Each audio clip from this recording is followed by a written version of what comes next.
I've known Andrew Scheer since he was practically a kid. I remember meeting him in his Parliament Hill office right after his election. His mum and dad were there too.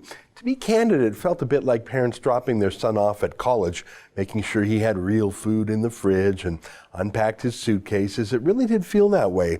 I mean, the lad was only 25.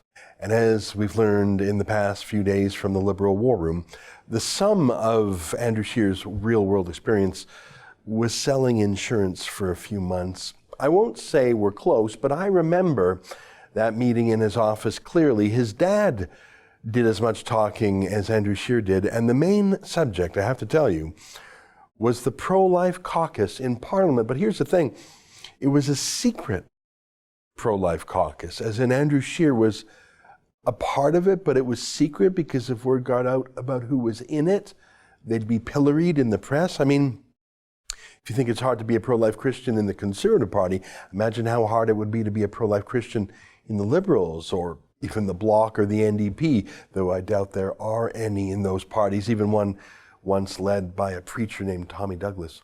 It's been 15 years since that meeting, but I still remember it because Scheer and his dad were trying to make it memorable for me. They were trying to impress upon me that Andrew Scheer was really conservative, not just a fiscal conservative, which everyone claimed to be back then, even some of the Democrats, but that Scheer was also a social conservative.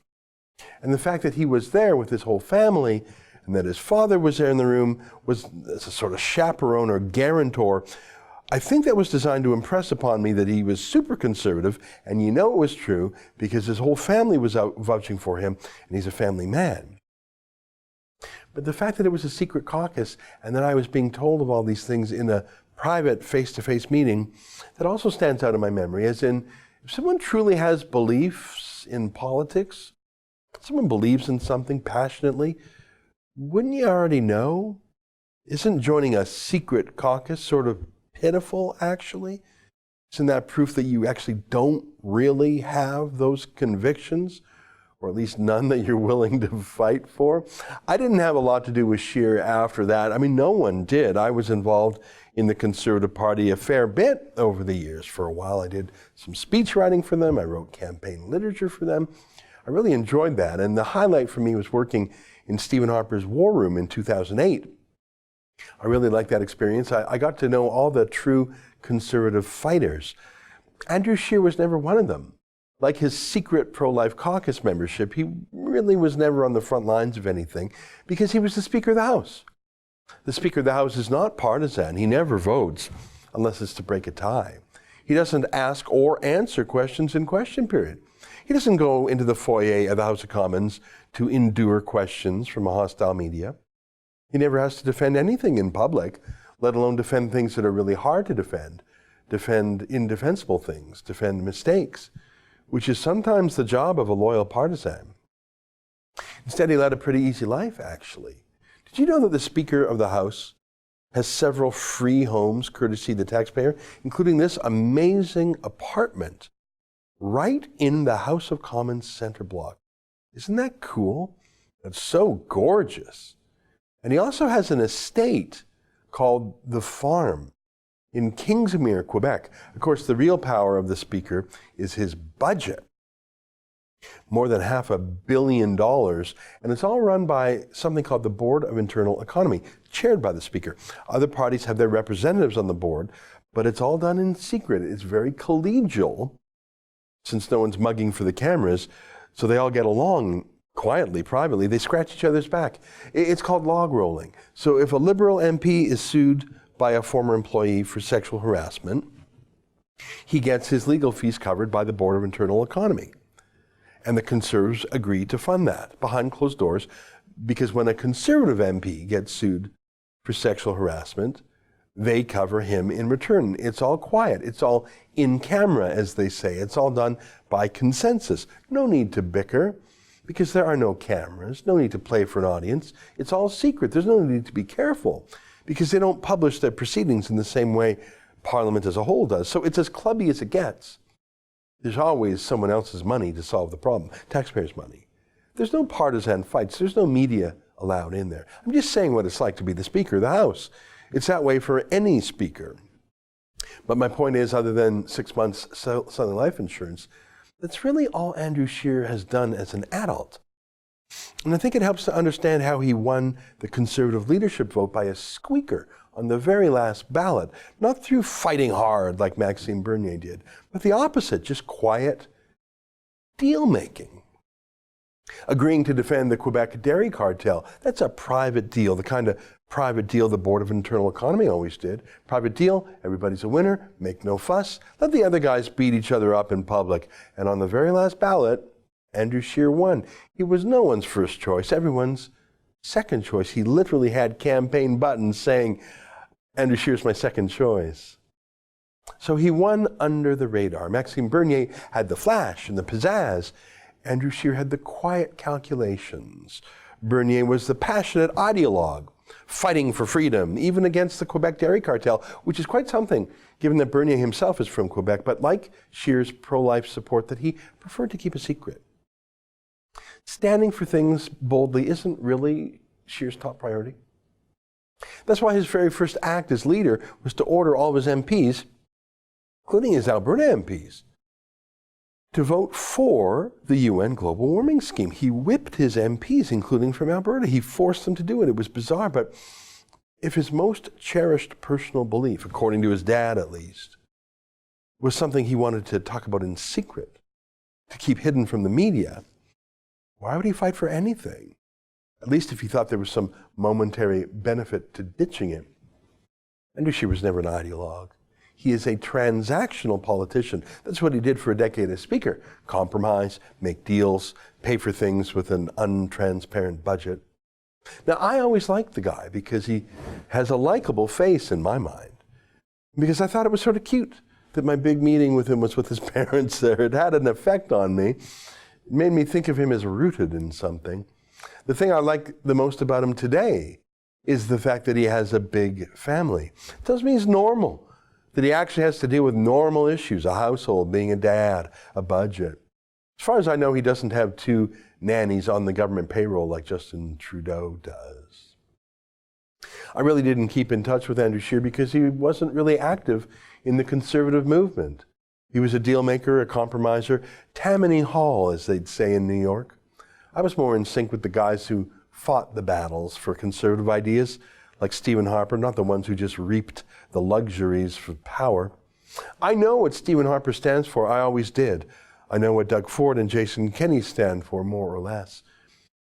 I actually don't know what Andrew Scheer stands for other than the dairy cartel. I mean, I can read his daily press releases on the campaign as well as anyone, but none of them ring true. They're all just focus group messages of the day, like his support for the UN global warming scheme. I'm not even sure that was focus grouped or if he was just literally pressured into it on live TV by Evan Solomon, as in Andrew Scheer was so uncomfortable with media scrutiny, so unused to it, so unwilling to fight for things that he just collapsed in like 90 seconds on live TV and let a journalist peer pressure him into changing what he believed. Do you remember this interaction? We will be unveiling a very detailed and comprehensive plan because we believe that Canada has to be part of the solution. We're about a year away from the next election, a little bit more. I guarantee you we will have a comprehensive message to Canadians that doesn't just focus in on... That will reach, I'm just asking, because you know, this is the big issue, because it ties in with pipelines, as you said. The former Harper regulations would not come close to meeting the targets that the Harper government set, and you want to keep those. Will you unveil a plan that will actually meet the Paris targets? Of course I will unveil a plan that reaches the targets that we have already voted in favor of. We believe that Canada has to be part of the solution. We want to have, we will have a meaningful plan to reduce emissions. And went back and forth a bit, and he caved in. He did not. That was not party position until Evan Solomon pushed him around. And so gently. Evan Solomon is pretty polite. That shows a lack of conviction. That goes to a lack of experience pushing back at the media. That goes to his susceptibility to peer pressure. The guy's never fought a fight in his life. Our co-founder here at Rebel News is my friend Hamish Marshall. Smart guy, lifelong conservative fighter, real conservative. I worked with his wife, Catherine Marshall, too. She used to be the spokesman for my old group called Ethical Oil. They're a great conservative power couple.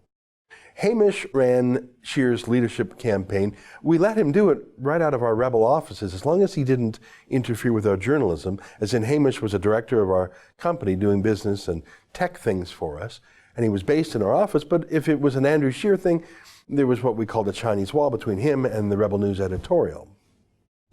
We interviewed Andrew Scheer as we normally would interview any other politician. Hamish had nothing to do with that. We did that as our own editorial decision. That said, Hamish did bring Andrew Scheer by the office one day to be interviewed by me. And I was really looking forward to it. I was very positive about it. But it turned into a bit of a disaster.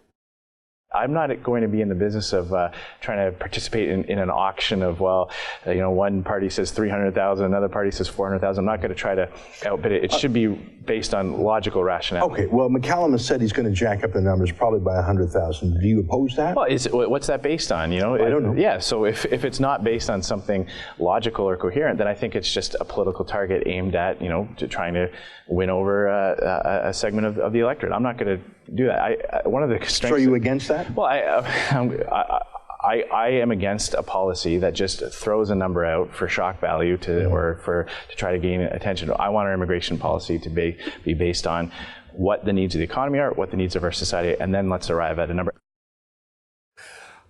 All right. Now, I tried to press him on what is the number, and I tried to press him on if we should have any qualitative tests for migrants. Should they have to be in sync with Canadian values?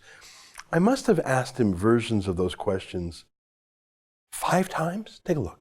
Do you have anything to say about the Syrian migrants or about John McCallum's new numbers? Or, that's something that I think conservatives, maybe it's just me, but I think a lot of conservatives want to hear something on that. McCallum isn't talking about security, he's talking about values. What's your view on a values test? So look, well, McCallum has said he's going to jack up the numbers probably by 100,000. Do you oppose that? So are you against that? Well, Kelly Leach has said before they get here, they should be some sort of a values screening.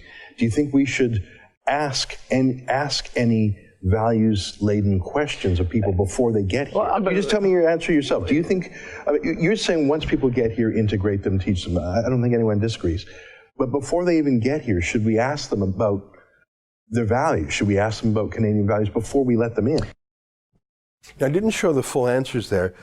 Take it from me that he did not answer. He bobbed and weaved, so I came back. I think that was like 7 times. I think I'll re-upload the full version of that interview because it was so frustrating for me. And I say again, I was pretty excited to have a sit down with him. He came right into our Rebel News studio, which was fun. But that's what happened when you have me, an ideologue and a fighter, trying to get a straight answer out of a shy transactional politician who probably agreed with me deep down inside, but just in his secret pro-life caucus kind of way, he didn't want to talk about it publicly. Needless to say, that was the last time Andrew Scheer had anything to do with me. Because, look, we weren't like the other people in a secret Board of Internal Economy meeting where we were out for some payoff, some I scratch your back, you scratch mine. We wanted to know where he stood on key issues. And he didn't want to say. He still hasn't said, actually. Oh, well, he can make his choices. We'll make our choices. We do reporting, and we report on him as we do. We support anyone who will topple Justin Trudeau. We regret that Maxime Bernier split off into the PPC because we don't like splitism. Stephen Harper united the right, and it's a shame that it has come apart again. I blame both Bernier and Scheer for that. It takes 2 to unravel like that. I've said that Bernier ought to have stayed in the Conservatives and that he likely would have become their heir apparent, but he left.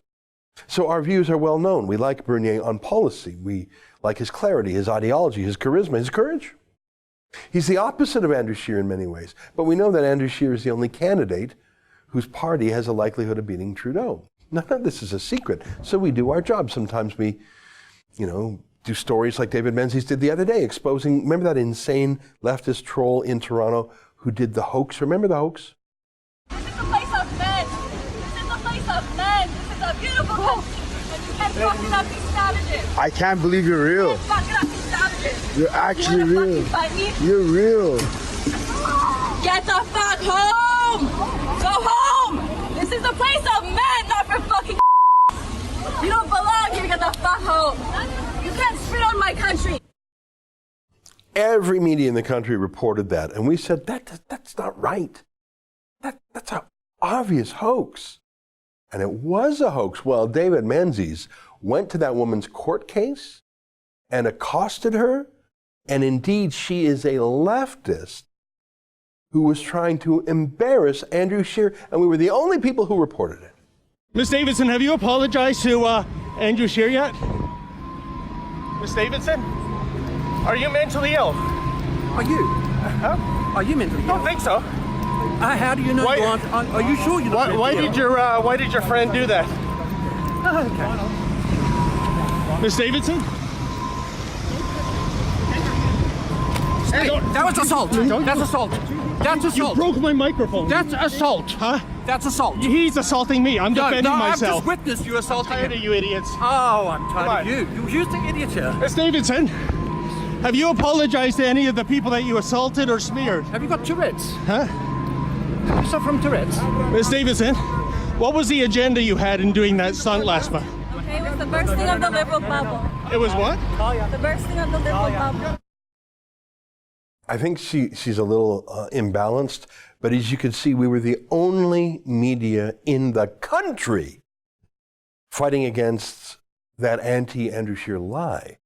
Even though we think Andrew Scheer is too wobbly, it doesn't mean we don't do real conservative journalism. You just saw it. We tell the other side of the story from the media party. You just saw it. That was great, wasn't it? So that's all history, and I tell you all of that as background to yesterday's interaction between David Menzies and Andrew Scheer. Simply put, Scheer and his people kicked out David from a public press conference. They had the police do it for them, and then they had the police arrest and handcuff him. We did a whole show on it yesterday. I just stitched together 2 other videos I had done that day because making sure David was safe took up half my time. I was on the phone with the lawyers. Anyways, but I see that the Conservative Party is pushing back, claiming strange things, and I've received at least a dozen emails with different conservative excuses. And I want to rebut a few of them, not because I'm trying to be mean, but because they're lying about David and about us, and I think that's wrong, and I want to clear it up. Look, Andrew Scheer doesn't want anything to do with Rebel News, because if he even talks to us, then the media party mean girls will be mean to him. That's the only reason. I mean, Hamish told me that directly. If Andrew Scheer talks to Rebel News, then all the Unifor journalists, all the Justin journos, they just freak out. I mean, like this guy, Paul Wells. If Andrew Scheer ever talks to us, Paul Wells will get very, very mad at him. Remember this? The number one question that came from an awful lot of people when we invited them to say, what would you ask Andrew Scheer, was, why is he working with people who were associated with Rebel Media and Ezra Levant? Your campaign director, Hamish Marshall, was a director of the corporation until he became your campaign director. Stephen Taylor is working on social media with you, was also associated with Rebel Media. To what point are you taking on the baggage of Rebel Media when you work with folks like that? Did you hear that Paul Wells said that's the number one question from viewers? Do you believe that? It was the same with Wendy Mesley of the CBC. Remember this? Criticism of you for your links in the past to Rebel Media, which is associated with rather extreme views on Muslims and associations with white supremacists and so on. Your campaign manager now, Hamish Marshall, was directly involved with building Rebel. Why did you choose him to run the campaign? Are you not at all worried about messages of sending out now, I mean, that Rebel has gone so far down this white supremacist path? I'm a Jew, Wendy Mesley. What are you talking about? We have people of every race here. You're the one, holy cow, was that crazy? But you can see why Andrew Scheer would want to be away from the crazy. But that doesn't mean submitting to the crazy. Do you see my point? Andrew Scheer doesn't know how to handle media. That was a crazy question.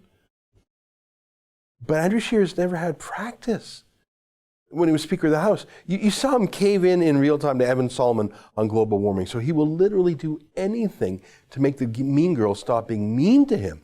Not only will he give them his lunch money, but he'll give them our lunch money. He'll throw us under the bus to appease anyone. That's what happens when you live a life of luxury for 10 years, never fight a fight. Look, Andrew, it's not going to work, buddy. They will never love you as much as they love Justin Trudeau. Last book you've read or the book you're reading? Just finished the Patch, which was Chris Turner's history of the oil patch. But I'm also about to start the new Ken Follett, the third book that is the sequel to Pillars of the Earth. That's your nerdy side. That's my your sci-fi nerdy side. No, it's not sci-fi. It's just a sweeping historical epic, I'm sure, but I haven't started it yet. So, what kind of music are you listening to right now? If you have time, or podcasts. Podcasts? No, I don't. I've tried. I run regularly, and I've tried to do the podcast thing, but it hasn't really. It doesn't really. I don't like people talking in my ears when I'm trying to run. I like to sort of vibe out. That was the CBC's Rosemary Barton on a platonic date with Justin Trudeau. There's no other way to describe it. I note that today, Andrew Scheer had a private, exclusive interview with the CBC. The day after banning and handcuffing David Menzies. They are not going to love you, Andrew. They hate you because you are who you are. They hate whatever conservativeness you actually have left, and they have contempt for the fact that you won't even stand up for it. They'll take whatever you give them by way of surrender, and then they'll campaign for Trudeau anyways. You cannot outbid Trudeau transactionally. He'll always give them more than you can give them. How about just being yourself instead of doing what they say, or being your dad or something? Anyways, I got a lot of emails from conservatives who were shocked by Andrew Scheer's treatment of David Menzies, and a lot of them simply didn't believe it. They said the campaign event yesterday wasn't really a campaign event. It was a private event. It wasn't a media event. They said it wasn't even the Conservatives that kicked us out. Some Conservative candidates were telling their volunteers that the CBC was kept out too, so it wasn't just to punish the rebel. Well, those things just aren't true, I'm sorry. You can see the CBC reported the event as a media availability. The National Post reported it as a public appearance. Of course, we are both the public and the media, and they actually brought David right into the event when he arrived. The CBC was there as a welcome guest. Here's their reporter, Salima Shivji, tweeting from the event. She actually tweets the exact moment when a Conservative Party staffer, Jamie Ellerton, kicked out David. Some Conservatives said Andrew Scheer wasn't even there. Well, he absolutely was there and gave a press conference and answered questions from other reporters. Some Conservatives said David just had to RSVP in advance, but Scheer himself said that Rebel News reporters will never be allowed to come to any of his events. He said that yesterday. Hi, I'm Mitch Potter, Toronto Star. Earlier, just before you stepped in, there was an individual from the information outlet, The Rebel, who was removed from the room. And I think in the distant past, you've engaged with The Rebel. Can you tell us what's changed and how you view that organization now? Well, as I said a few years ago, after some incidents with the reporting from that network, that I would no longer be granting interviews to The Rebel. And as for today, this event was open for accredited media outlets. He later compared us to Rabble, which is a group blog. It's not a news organization. I have no beef with Rabble attending any of these journalists. They are journalists of sorts. And they also compared us to Press Progress. This was in Talking Points to Other Journalists. That's a wholly owned arm of the Broadbent Institute's lobby group. We're not those things. But even if we were, why would he ban us from coming into the room to listen to him? How are we any more activists than the Toronto Star or his new friends at the CBC? And what does any of that have to do with David Menzies? I've never seen David Menzies do a report that I wasn't proud of. I mean, once in a while he has some fun and dresses up in a tutu, but that's a different thing. Now I want to show you two more videos. The first is a video that we published last night after David returned from that event, and we downloaded all of his footage. It's the full story of how he was kicked out. Now I want to show it to you. It's 9 minutes long. You saw some of it yesterday, but you didn't see most of it. We didn't have the footage in time. Now take a look, and please come back because I want to show you today's news, which is very, very interesting. So watch this. This is when Andrew Scheer kicked out David. But after this 9-minute video of what happened yesterday in the daytime, I want to show you what happened later last night. And we didn't get this video till the morning of when David actually got through to Andrew Scheer and spoke to him late last night. Okay, so I'll see you in 9 minutes. This is the update from yesterday. Come right back because I want to show you what happened last night. David Menzies for the Rebel News here in Whitby, Ontario. Well, folks, I'm outside the Ability Centre. This is the venue for a press conference that's going to take place, headed up by the Conservative Party leader, Andrew Scheer. I have no idea what he's going to announce as part of his party's platform. Hopefully it's going to be a big announcement. It is exactly 3 weeks before the federal election on October 21st. And hey, let's put it this way. If the polls are correct, this is a neck-and-neck horse race. Clearly, Andrew Scheer has to break through. He has to get some good vibrations going. So I'm going to go into the press conference and find out what the leader has to say today. As this is not a public event and you are not accredited media, so we're going to ask you to leave, please. How do you get to be accredited media? You need to be accredited by the campaign. You are not accredited media, so we're going to ask you to leave, please. And why is that? You are not accredited media. This is a private event. We are going to ask you to leave, please. Well, you keep saying that, but why am I I'm not doing an interview right here, right now. You can get in touch with our press office. Well, that's what I was invited for. You were actually not invited. You are not accredited media. We're going to ask you to leave. You can get in touch with the press office and learn more about our. Is this the Andrew Scheer event or the Justin Trudeau event? Mr. Menzies, I'm going to ask you to leave, please. You're not accredited. What is he announcing that you don't want? Who are you, by the way? I'm with the campaign. You're welcome to step outside here. I'll stay here. I'm with the RCMP. It's a private event. Please walk. Sir, please walk. It's a private event. Excuse me. Don't shove me, all right? I'm not shoving you. I'm asking you to leave. I'm asking you how you get accredited, okay? Well, that's the same problem I have. It was a public event and they're saying no. Oh, they won't allow you in here, No. sir? And why is that? Well, because I want to ask some questions from Andrew Scheer and they keep on saying, no, you can come. Okay. Completely wrong. And this is a public event, should be a public event. I see on the TV all the time people saying they can set up and ask questions. And here they're saying I can't even enter the damn thing. Sir. Let's just cooperate. We're not locking doors. I thought you were calling the police. We are. We'll meet them outside. Okay. Yeah, all right then. You were asked nicely to So leave. this is free speech in Canada right now, But you're right? not welcome in this private How about my facility. brothers in the media? Are you going to stand up for this, or is there going to be some solidarity? You asked him 3 times to leave. The owner he doesn't want him around. Is this? I didn't know this was a Trudeau precedent. I thought it was a Conservative precedent. Okay. Is there anyone going to be in solidarity with me? Any of you? When I have their own police come in. No. Just wait for their own police to come in. All right. I hope whatever Mr. Scheer's announcement is, it isn't going to get eclipsed by the sidebar story of all the media covering this physical removal of a journalist. I really hope so. Hi, can we have a chat? Pardon me? Can I talk to you, please? Absolutely, I'm right here, sir. But I want to remain here because I'm going to try to ask Mr. Scheer directly why, the muscle is strong-arming us out of a press event. Okay. Can we maybe just have a little... I'll stay right here because I don't want to miss him. So, this is a private event. Okay. It's been hosted here at the Ability Centre. Okay. And the building is ours, and so if you're not a member, I have to respectfully ask. But I am a member of the media, sir. Member of the Ability Centre.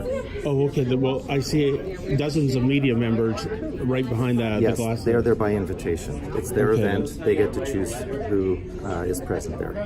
This is the Ability Centre, and for security reasons, I have to ask you respectfully. Security reasons? Yes, you don't have I am a membership. security threat? You are not a security threat that I'm aware of. Okay. We have strict protocols that this premises is for members only, or invited guests when we host an event. So we're not even hosting, actually, we are renting the space. Well, you got one option. There are two options. Either you leave by yourself, or we'll have to call the Durham police to escort you out. All right, well, if you feel you want to do that, sir, and somehow I'm a criminal, somehow I'm a security threat that you would call the real police to throw me out. I mean, why is that? And I'm sorry, who are you in? I'm the security lead for the Conservatives. Okay then. And you're not welcome to the event here. And Can I ask you why, sir? No, I cannot indulge or get into anything any further than what I just told you. You're just not welcome to the event. Do you know what the reason is? I have no idea. Okay then.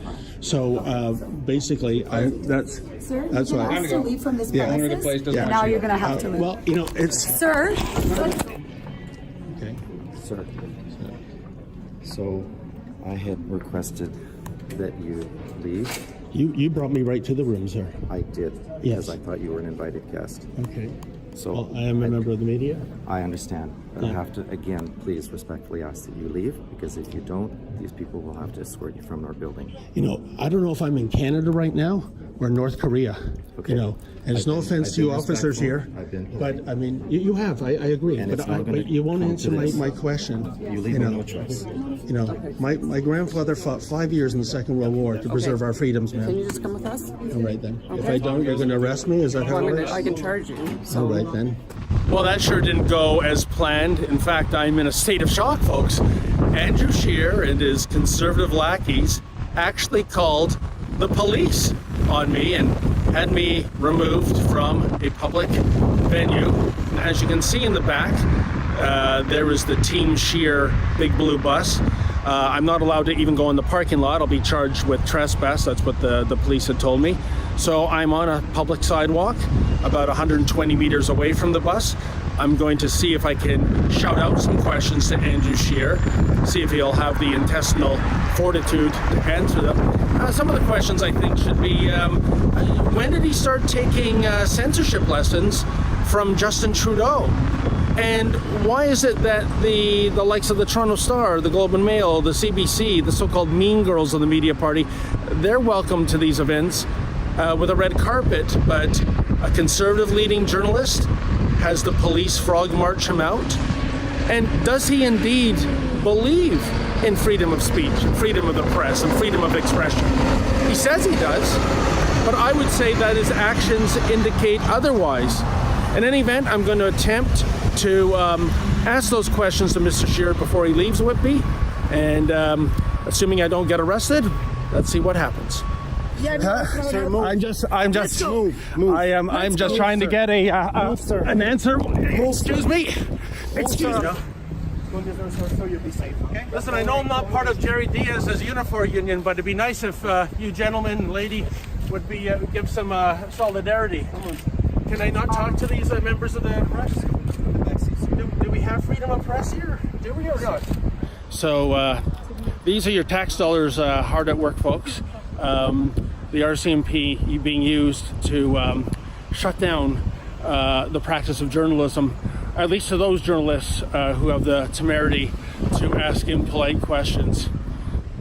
So I guess the thought police, if you will, has been called in. Again, I'm not going to criticize the Durham Regional Police here. They're just acting on, I presume, 911 calls from the Conservative Party. So they're mulling it over, I guess, right now to find out what they're going to charge me with. I overheard obstruction of justice. Gee, that kind of sounds SNC Lavalin like, doesn't it, folks? And I'll continue dispatching here at the Ability Center in Whitby, where I am only trying to do my job, which is practicing journalism. Okay, so that's what happened yesterday during the day. I've never seen a journalist handcuffed before in Canada, have you? Even Unifor journalist Andrew Coyne was appalled and pointed out that David's questions were legitimate, and of course they were, and we didn't need Andrew Coyne's permission, but even our competitors are getting grossed out. You know it's bad. Well, short hours later, when he was unhandcuffed, David went to another Andrew Scheer event, and he met that same cop who, well, he said a few things. First, he said David couldn't come in at all. And then he said David could come in, but only if he promised not to ask any questions. Does that sound weird to you, a policeman telling reporters what they can and can't ask? Yeah, that's not Canadian. David points out that other media were there. I don't know. The whole thing seems so weird, but here, watch for yourself. This is David's interaction at the event last night, including with Andrew Scheer. Now come back, because I've got some things I want to tell you afterwards. Take a look at this. David Menzies for the Rebel News here in Brampton, Ontario, just outside the Brampton Lions Club.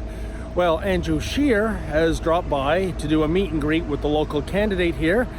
For me, it's been, I don't know, less than 6 hours since I was roughed up, handcuffed, arrested, and released back in Whitby, Ontario. I'm going to wander into the grounds here and see if I can get an audience with Mr. Scheer.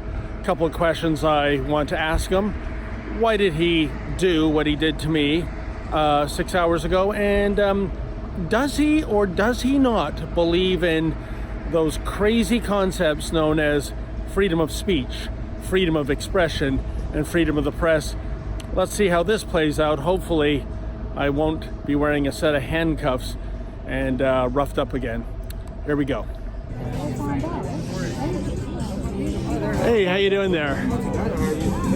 Hi there. David Menzies with Rebel News. Don't forget, you've been with Carol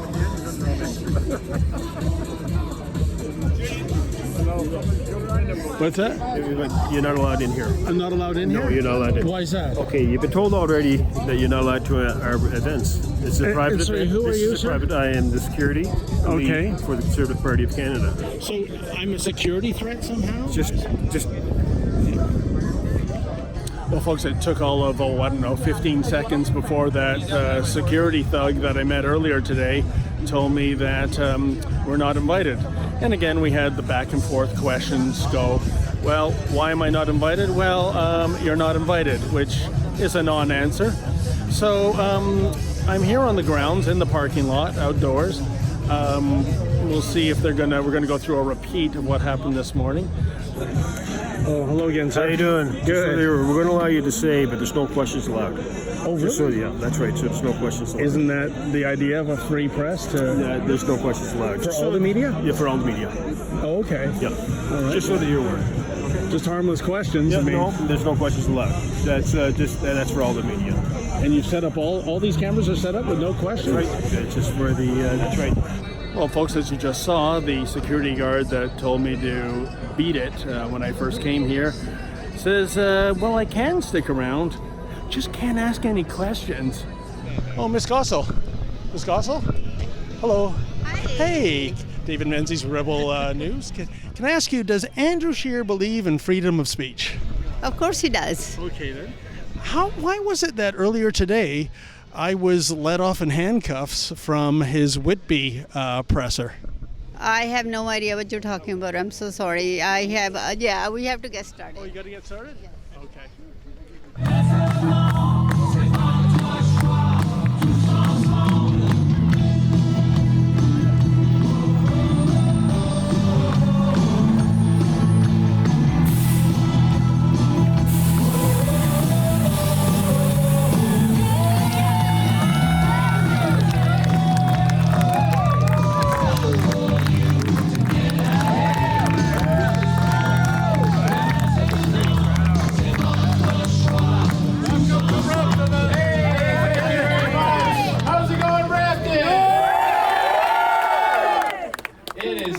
A thrill to be here. Merci beaucoup pour cet accueil très, très, très chaleureux. Friends, I've got great news, great news.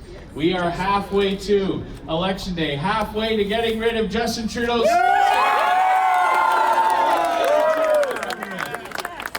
You can come over here on this side, but not on the stage. But these people are on this stage. They're part of their staff. Okay? Their staff? They're media. Yeah. Well, I can't see over the. We're not. Well, it says CTV on the camera.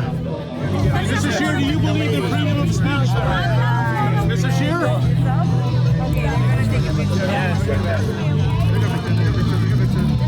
Mr. Scheer, do you believe in freedom of speech? Absolutely. Mr. Scheer, do you believe in freedom of speech? Absolutely. You do? Why did you have me arrested earlier today, sir? Now can I have one? Mr. Scheer, why was I arrested earlier today? Sir? Mr. Scheer, could you answer that question? Mr. Scheer, you said you absolutely believe in freedom of speech, but you had me arrested. Could you explain that, please? Sorry, buddy. Now, this is interesting. I'm trying to ask Andrew Scheer if he believes in freedom of speech. He said absolutely, and he wouldn't answer why he had me arrested earlier today. for exercising freedom of speech. And now, as you can see behind me, there's this like human wall of Conservative Party security staff, like this fellow here with the Canadian flag. And they're not letting me get any closer to Mr. Scheer. I've already been disciplined by saying you're not supposed to ask any questions.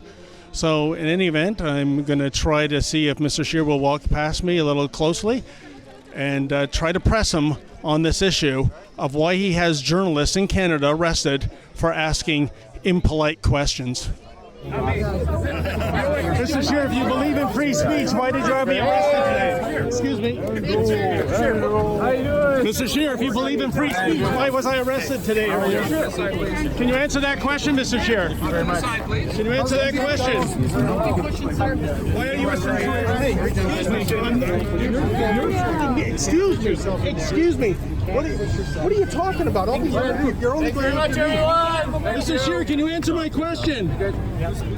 Well, the Andrew Scheer meet and greet here in Brampton has wrapped up, and Mr. Scheer is back on the bus going to who knows where. I'm going to see if I can find any of the other local Brampton Conservative candidates. And sure enough, just to the left of me, I do see Ramona Singh. I'm going to go and ask Ms. Singh what her position is on freedom of speech. Ramona Singh, Hi. David Menzies, how are you? Good, how are you? Good. Ramona, I'm just trying to get a question answered by Mr. Scheer, but he won't answer it, and that is whether or not he believes in freedom of speech. Can you speak for him on that point? Well, I mean, the leader has always been open about freedom of speech. It was one of the things that it was his platform for the leadership, and it's a big tent party, absolutely. But you'd have to reach out to him for his own quotes. But he's always been somebody who's been open to that. Well, you may not know this, Ramona, but just about 6 hours ago, I was actually arrested in Whitby for attending a Conservative press conference.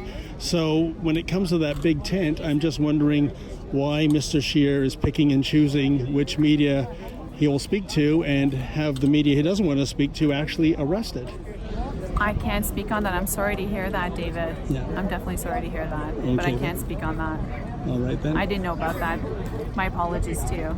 I guess my visit here could be considered as a measure of progress. For example, although I was initially told to beat it by security, they relented, given my stubbornness, and said I could stay, as long as I didn't ask any questions, mind you.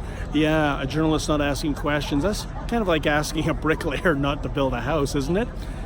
And when I did get a question asked to Mr. Scheer, it was, do you believe in free speech? He said, absolutely. But he didn't answer the supplemental question, which was, if you believe in free speech, then why did he have me arrested earlier today in Whitby?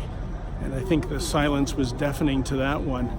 So as much as Mr. Scheer claims he's a free speech advocate, the evidence shows otherwise. And I think these are dangerous waters Mr. Scheer is treading in. If you are conservative, if you are right of center, good golly, surely you believe in freedom of the press and freedom of expression and freedom of speech and freedom to say what you will on campus.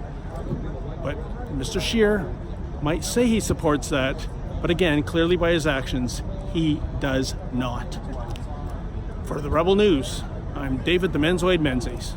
All right, so what's my point? My point is that, look, we're going to do our job as reporters. David has been a reporter for 35 years. It's not going to stop because some cop tells him to, or because a cop says he can come into a political event but not ask questions. Yeah. Now, David wants to ask normal questions of all the party leaders. It's not us that's being weird about that. It's Andrew Scheer. And he's being weird about it because the mean girls will be mean to him if he talks to us, and Paul Wells and Wendy Mesley will be mean. Well, Andrew, they're going to be mean to you no matter what. They are mean to you no matter what. They're not going to like you more if you're mean to us. And it doesn't make sense. It's not conservative censorship.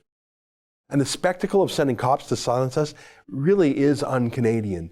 I mean, we all freak out when liberals or New Democrats try to censor journalists. Why would we not freak out when conservatives do it? We're not actually freaking out. We're the ones being normal. Normal journalists don't shut up because police tell them to.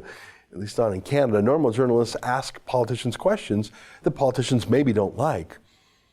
If you can't handle David Menzies, who's a pretty friendly guy, how are you going to manage as Prime Minister Donald Trump or Vladimir Putin or Xi Jinping? You can't just pout and hide from them. Look, be for freedom, be for free speech, stand up for things, including standing up to the mean girls in the media party. Don't throw us under the bus because that's how your enemies want you to be. You're not a Speaker of the House cutting backroom deals with the opposition anymore. You've got to be a leader now. You have to stand for something. That means you're going to have some enemies. We're actually not your enemies, Andrew. I know you're trying to make us your enemies.